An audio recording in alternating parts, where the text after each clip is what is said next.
तो तुम मरहूम हिकमत की बेटी हो? जी बिल्कुल मैडम। कल से तो तबीयत ठीक लग रही है तुम्हारी। जी हाँ, अब ठीक हूँ। असल में बगैर खाए पिए काम कर रही थी ना मैं, तो इसीलिए, वरना मुझे। ठीक है, अब तुम ठीक हो गई हो, यही बहुत है।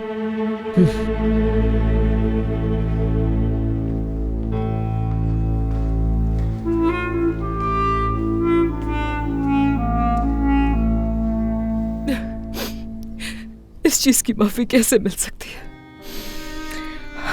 एक माँ को उसके बच्चे को छोड़ देने के लिए माफी कैसे मिल सकती है? पता नहीं वो क्या कर रही होगी, पता नहीं वो ठीक से खाती भी होगी, वो सुकून में होगी भी कि नहीं।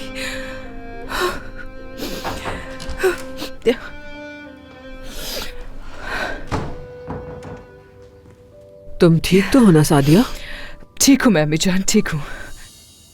ऐसे रो क्यों रही हो? बस खामखा शायद इमोशनल हो रही हूँ मैं।